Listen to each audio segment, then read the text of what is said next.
So one, Pete Prisco of CBS Sports, he ranked his top 100 players in the NFL and put Josh Allen at number 6. His previous year, it's actually a downgrade of 4 placements, all the way from 2 to 6. 2 was last year, and now he's number 6. As well as draft analyst Chad Reuter conducted a 7-round mock draft involving active players with teams using win now approach to their selections.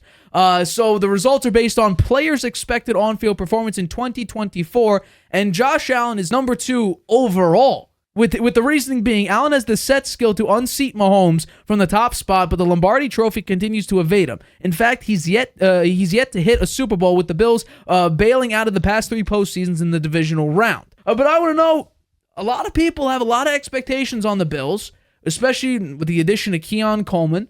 But also, Sean McDermott might be on the hot seat. Another failure in the playoffs for the Buffalo Bills after that missed field goal and keep losing to Mahomes in the playoffs. So I want to know, how much pressure do you think is on Josh Allen and also on the Buffalo Bills? I'm not sure there's much more pressure on them than there has been in the past couple of years. Maybe the fact that they lost some key players on both the offensive side of the ball and the defensive side. Stefon Diggs is gone, but I think that net that's a plus. You've got him listed here. Gabriel Davis, another wide receiver, is gone. He was pretty good. I don't think he's an elite wide receiver, though. He's not a number 1. The center, Mitch Morse. Linebacker, Leonard Floyd. Tyrell Dodson. Tre'Davious White. Jordan Poyer. Well, Tre'Davious White wound up getting hurt during the season anyway. I think they'll be able to replace those players to a certain extent. Coleman, whether he can be a world-class guy as a rookie, remains to be seen. But I want to go back to this ranking system here, Reuter and Prisco. I like Reuter's approach, taking a 7-round draft of active players. He had Allen number 2 in there, using the win now approach, results based on players' expected on-field performance in 2024. Allen would have gone to the Commanders. The Panthers would have taken Patrick Mahomes at number 1, and actually that was the Bears' pick, but I guess because the Bears had a pick at number 9, they made it so the Panthers got the first pick. And so they took Mahomes. I think that's right. And the first 14 selections in this, looking at active players, were all quarterbacks, and I think that makes sense too. He had Mahomes number 1, Allen number 2 to the Commanders, Burrow number 3 to the Pats. So I'd love to have that, wouldn't you? Josh Burrow. Burrow playing for the Patriots. That would be great. Lamar Jackson at 4 went to the Cardinals. Herbert with the Chargers, stay with the Chargers. The Giants drafted Dak Prescott. The Titans would have taken C.J. Stroud. The Falcons would have taken Jalen Hurts. I don't know if they would have been smart enough to do that, given the way they drafted this year. Aaron Rodgers to the Bears. Jared Goff to the Jets. I'm sure the Jets would have loved to have him. Matthew Stafford to the Vikings. Brock Purdy to the Broncos. Jordan Love to the Raiders. And Trevor Lawrence to the Saints. So the first 14 picks were all quarterbacks. Prisco, on the other hand, he had Mahomes number 1, but he didn't have Allen until number 6. And I have an issue with that, because the quarterback, as I always say, is the one who handles the ball. He's going to have the most influence on the outcome of the game. When you know who the quarterbacks are and how they played, saying that only 2 quarterbacks in the first, actually 3 quarterbacks in the first 15 picks, and there's a gap between number 1 Mahomes and number 6 Allen, and who's in between? Myles Garrett? Trent Williams? Tyreek Hill? Maybe. TJ Watt? I don't think so. I think that you're going to have quarterbacks right down the line. I think that Reuter has the better scheme, and I understand it better. Now, the Chiefs, the Bills' schedule this year, it's actually not that bad. I think their schedule is quite manageable. I have them winning 12 games. Wow. 12 games, and I'll tell you how. I think they win against the Cardinals at home in the game 1, right? That seems like a game they're going to win. I have them splitting with the rest of the division. I'd say I'm at the Dolphins. I have them losing that game. I have them beating the Jaguars at home in week 3. I have them losing to the Ravens. I have them losing to the Texans. I have them losing to the Jets. Those are all away games. So the beginning of the year, they don't look so great. They would be 2-4 after 6 weeks. But then I have them, they're going to beat the Titans at home. That's for sure. I think they beat the Seahawks despite the 12th player in the stands there, their fans. I think they'll beat the Seahawks. And I think they'll beat the Dolphins at home. The Dolphins, who knows, it's only week 9, so it probably won't be that cold. So maybe the Dolphins will be able to play well. I don't know. But I don't think they beat the Bills in Buffalo. And then I haven't beaten the Colts, even though that's an away game. I haven't beating the Chiefs. They always beat the Chiefs in the regular season. And I have them losing to the 49ers. I have them beating the Rams. I have them beating the Lions. I have them beating the Patriots twice and beating the Jets at home. That's 12 wins. Wow. Well, when it comes to pressure, I'm going a lot. I am going that the Bills are under an immense amount of pressure because Josh Allen has been this quarterback that puts up very, very nice numbers. Would you believe? As a 3-time MVP finalist, he is the only NFL player ever to produce 40-plus total touchdowns 4 years in a row. I noticed that, yes. He is the only quarterback, and guess what? It's disappointment after disappointment after disappointment. The performance itself may not be disappointing. It's the results. And yes, while Josh Allen may not exactly cost them the game with a untimely interception or a fumble in a big-time game, Jalen Hurts in the Super Bowl, there have been some questionable plays where it's like, what are you doing? Most notably in this past divisional game, which I actually have the footage here for. So this is one of the plays. I only have one on 2nd and 9, 2 minutes left. Throw it to Stefon Diggs. He chucks it over the middle to a guy, and it isn't even close. Throw it to Diggs. That is a first down and more. So I think when it comes to decision-making in inopportune moments, it's not costly in the sense of, oh, it's interception going that way. It's not like that at all. What it is, it's just another down. You're wasting a down. You're losing an opportunity. So I think when it comes to Josh Allen himself, is he a tremendous player? Yes. Is he the 2nd or 3rd best quarterback in the NFL? Yes. Can he unseat Patrick Mahomes in the number 1 spot? Well, there's only one way to do that. Get to 5,000 yards. Get to 45 touchdowns. How about this? Beat him in the playoffs. Then you have a shot for at least, at that current moment in time, being ranked higher than Patrick Mahomes when it comes to what just happened. Otherwise, no, you'll never pass him because we'll look at it and say, well, come playoff time, you keep losing. At least Joe Burrow can say he's 3-1 against Mahomes, beat him in Arrowhead several times, beat him in the playoffs en route to a Super Bowl, which they were 1 play away from winning that Super Bowl. That's what Joe Burrow can say. Josh Allen can't say that. Yes, he has a couple of nice regular season wins. I don't think that amounts to much besides immediate gratification during the 18-week season. Ask Dak Prescott how it feels to do well in the regular season and choke in the playoffs. Doesn't have a great reputation. Josh Allen is obviously better than Dak Prescott, holds a better skill set than Dak Prescott does, better arm, more mobility. You get the point.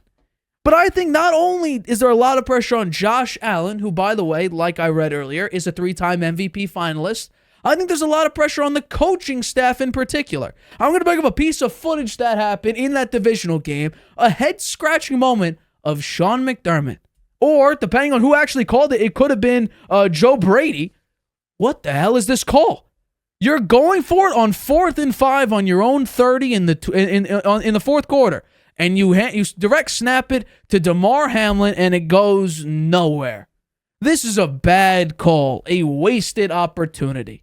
Not only that, I think Sean McDermott is on, I'm going to call it the very warm seat. Not hot seat, because there is a level of success there.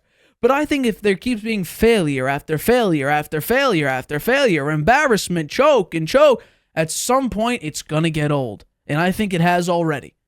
So I think Sean McDermott is on the very warm seat. If they get into a little bit of a cold patch like they did early in this, about a little bit more than midway through the year, they were 5-5 through 10 games. And then the Bills made arguably the best decision they ever made after that ugly loss against Denver. They fired Ken Dorsey, their offensive coordinator, and replaced him with Joe Brady. So up until week 10, after week 10, right before they brought in Joe Brady to be their interim OC, they were averaging 116.5 rushing yards a game and were 5-5. Joe Brady says, hey, we're going to actually try to take the ball out of Josh Allen's hands and put it into James Cook's hands. And lo and behold, it goes from 116.5 to 156.4 rushing yards a game. And they go 7-2.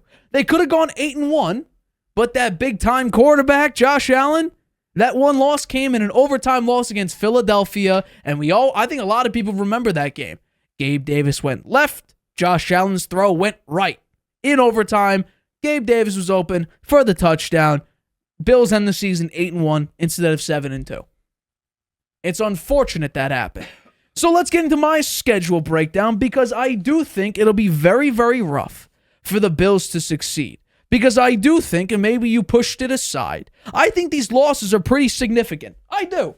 Because now the Bills are one of about half the league to not have a top 50 graded wide receiver in the NFL. They have one singular one, and that is Shakir. Only top 50 graded wide receiver. So let's break it down, because these losses, I do think they're very, very significant. Because now with this unit, they have the 23rd best running back unit, 30th wide receiver unit, 24th offensive line unit, 19th interior defense, 25th edge defense, and 24th safety. So they have a lot of pieces, a lot of holes that they need to obviously fix, patch, and add on to. So let's get into the schedule, shall we? My schedule breakdown. Because I don't have a lot of faith in the Buffalo Bills. I just don't. So let's break it down. Cardinals, win. Hands down, that's a win. No dispute there. I'm going, and this might be crazy, the next 5 games, all losses. At Dolphins, loss. Versus the Jaguars, who they lost to last year, albeit it was a neutral field, still lost to them. That's a loss. Ravens, loss. Texans, loss. At the Jets, loss. Then they get a nice little winning streak against the Titans, Seahawks, versus the Miami Dolphins, and then week 10 at the Colts, you get another win. And then I say, while yes, history does say the Bills beat the Chiefs in the regular season, I'm going with a loss, because I think for some reason in the back of my mind, I think Xavier Worthy and Travis Kelce are going to take over the Chiefs offense. Albeit it could just be me. But I'm going to give you as a loss there as well. Week 13 against the 49ers, that's a loss. Week 14 against the Rams, I really wanted to say win. I don't trust the Rams defense entirely right now, so I'll give the Bills the win. Week 15 Lions, that's a loss. Week 16, 17, 18, you wrap up your season with 3 more wins. As expected, as I predicted, as soon as Stefon Diggs got booted out of there, I said this is no longer a double-digit win team. I have the Bills going 9-8. And I feel very confident about that. I think that the Dolphins will get enough wins early in the season. So when people are putting on sweaters around the country, above the South, everybody's wearing sweaters. And Tua's over there with a nice wool hat, shivering away at 50-degree weather, throwing interceptions and not throwing very accurate passes. I'm saying they have enough wins to say, you know what, we're an 11-6 team, 12-5 win team, and take over the AFC East.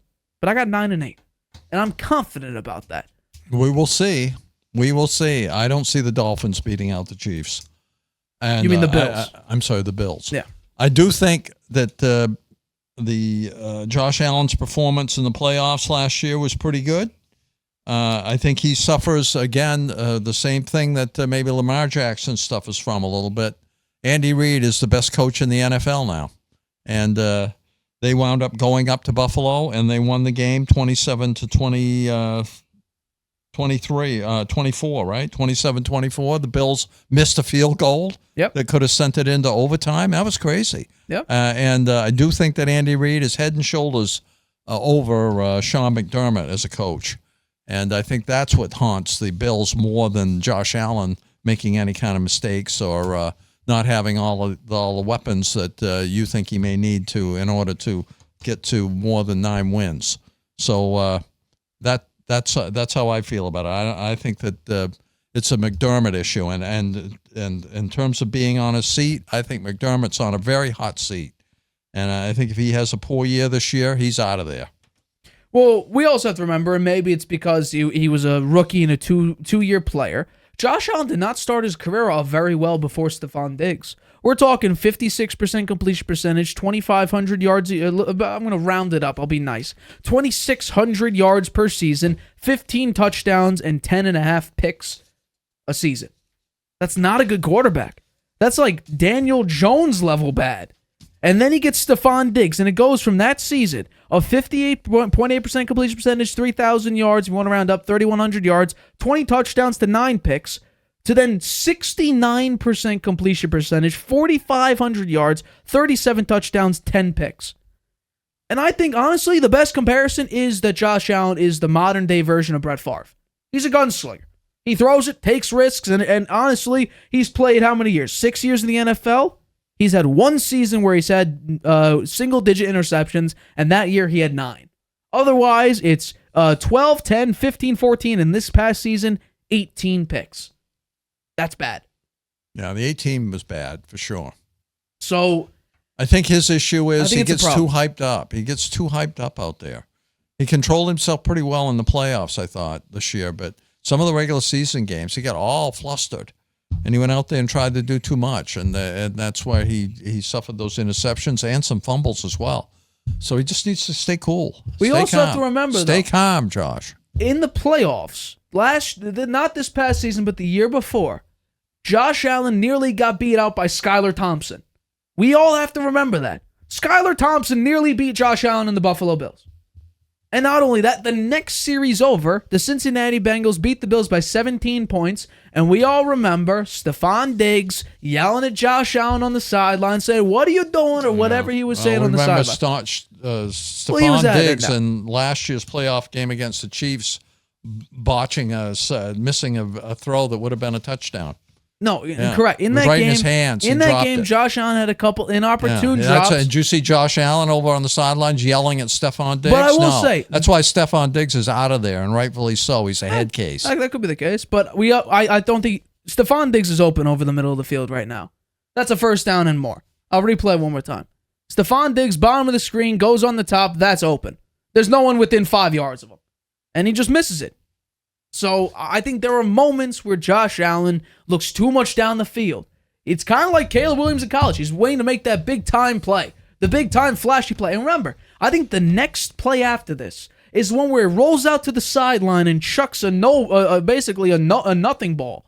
And then, obviously, the field goal that misses, and it's unfortunate. But, yes, you could blame the missed field goal. That's what I'm blaming. I think context. That they knew How did we they were get down to the there. They were down there. They knew that they could tie the game and go into overtime, so they weren't going to take that when that last play. He wasn't going to take a risk of throwing an interception. He was going to let the field goal happen and then go to overtime, and it didn't happen. He missed a chip shot. I'll say, though, what led to the missed field goal? It was the Josh Allen missed Stefon Diggs underneath, Josh Allen rolling right, chucking it to nobody. What led to and here's really my last statement on that. There wouldn't have been a missed field goal at that time if Josh Allen hit the passes. He did get him down the field. He did. In a short period of time. Got him into position to either win the game or tie it and go into overtime, and they didn't convert. I'll also say it's same thing. Not just him. Right, it's the same thing with Aaron Rodgers his last year with Green Bay.